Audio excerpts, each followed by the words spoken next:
la predestinación, elección. Continuando con la meditación de este maravilloso estudio de predestinación, elección, y también en este material encontraremos otras palabras como preconocimiento, preordenación, predeterminación y presciencia. Consideraremos el lado de Dios y el lado del hombre.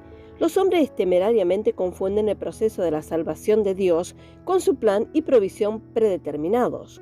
No son iguales en lo absoluto. La gracia proporciona un camino de salvación, pero nuestra fe se la apropia, es decir, echa mano de ella. Dios planeó una perfecta y eterna salida, escape del fuego eterno, pero el hombre debe valerse de ello por la fe.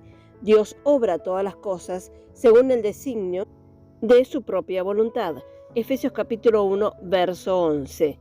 Su predestinación era una cosa, ocurrió en un pasado lejano, antes de que comenzara el tiempo en la eternidad pasada, y su elaboración es otra cosa completamente diferente. Está teniendo lugar ahora. ¿Cuál es el consejo de su voluntad?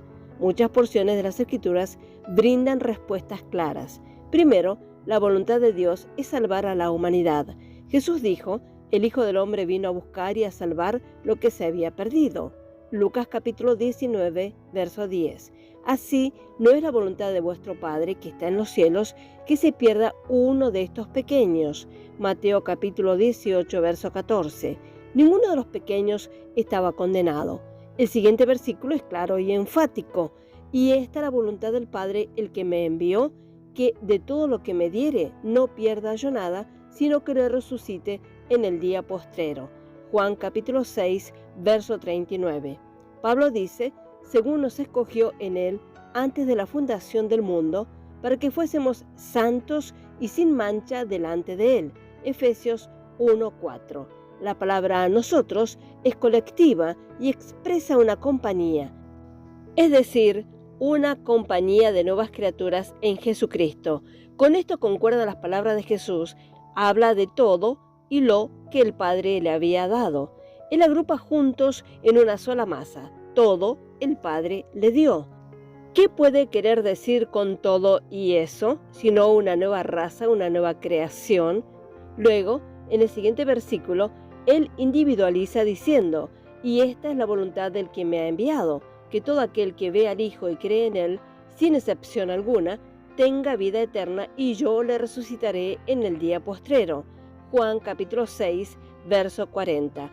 El propósito soberano y la elección de Dios antes de que comenzara el tiempo se declaran en el versículo 39 y el versículo siguiente declara quiénes constituirán esa compañía, en qué condiciones puede llegar a ser miembros de ella. Sin embargo, el calvinismo afirma que algunas personas están condenadas arbitrariamente. Más adelante leemos, el Señor no retarda su promesa según algunos la tienen por tardanza, sino que es paciente para con nosotros, no queriendo que ninguno perezca, sino que todos procedan al arrepentimiento. Segunda de Pedro capítulo 3, verso 9. Este versículo expresa una doble voluntad divina, absolutamente opuesta al agustinianismo. Escuche el veredicto de Pablo. Él nos exhorta a orar por todos los hombres, porque Dios quiere que todos los hombres sean salvos, porque Cristo se dio a sí mismo el rescate por todos. Primera de Timoteo capítulo 2, verso 1 al 6. Declaraciones tan positivas de Jesucristo y de dos apóstoles principales. ¿Cómo puede alguien decir que el Dios justo preordenó arbitrariamente desde la eternidad que ciertas almas debían ser condenadas? El alcance de la salvación de Dios es ilimitado por su parte, pero los hombres hacen limitaciones para su propio daño por su incredulidad. Segundo, el alcance de la redención proporcionó la salvación para toda la humanidad sin excepción, que Dios estaba en Cristo reconciliando consigo al mundo, no solamente a ciertos elegidos, no tomándoles en cuenta a los hombres sus pecados, y nos encargó a nosotros la palabra de la reconciliación. Segunda de Corintios capítulo 5, verso 19. Él reconcilió a ambos, judíos y gentiles, con Dios en un solo cuerpo por medio de la cruz. Efesios capítulo 2, verso 16. El versículo siguiente es enfático, y Él es la propiciación o propiciatorio por nuestros pecados, y no solamente por los nuestros, sino también por los de todo el mundo. Primera de Juan capítulo 2, verso 2. Por tanto, ¿de quién fueron omitidos los pecados? A su tiempo Cristo murió por los impíos, porque si siendo enemigos fuimos reconciliados con Dios por la muerte de su Hijo, mucho más, estando reconciliados seremos salvos por su vida. Así que, como por la transgresión de uno vino la condenación a todos los hombres, así también por la justicia de uno vino a todos los hombres la justificación de vida. Romanos capítulo 5, versos 6 al 18. Todos los que fueron hallados culpables podrían ser plenamente justificados. La redención de Cristo llegó al límite máximo del naufragio iniciado por la desobediencia de Adán. Cristo murió por todos. Se encuentra 2 veces en 2 de Corintios capítulo 5, verso 14 y verso 15. Jesús sufrió para que Él, por la gracia de Dios, gustase la muerte por todo hombre. Hebreos capítulo 2, verso 9. Nadie fue excluido en esa reconciliación.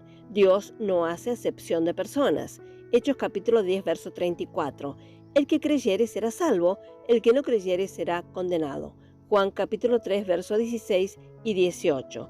El calvinismo enseña que solo los elegidos son influenciados para arrepentirse y creer en el Evangelio. Contra esta teoría se destacan las tiernas pero efectivas palabras de Jesús. Y yo, si fuere levantado de la tierra, a todos atraeré a mí mismo. Juan capítulo 12, verso 32. ¿Qué tiene más poder de persuasión que la muerte de Cristo en la cruz?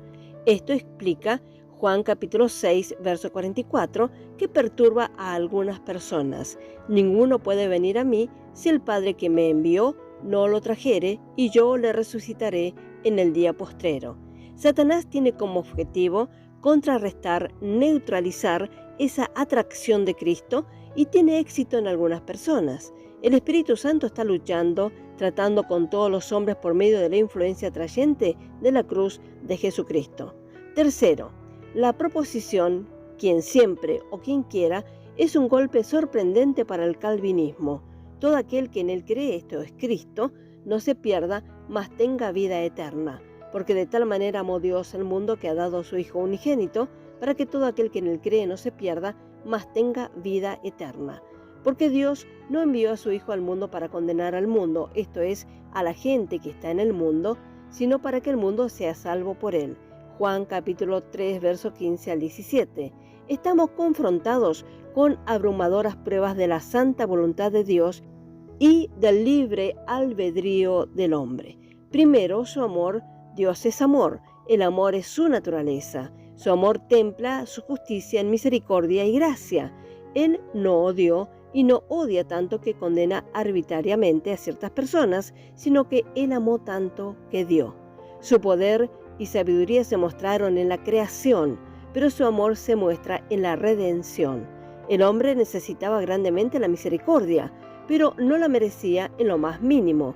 Si el hombre no hubiera fallado, nunca se hubiera sabido que Dios poseía un atributo llamado gracia. Mas Dios muestra, es decir, exhibe y combina su amor para con nosotros, en que siendo aún pecadores, Cristo murió por nosotros. Romanos capítulo 5, verso 8. Dejaremos por aquí y Dios mediante continuaremos con este hermoso estudio de predestinación, elección. El Señor siga guiándonos a través del Espíritu Santo para la clara comprensión de su palabra.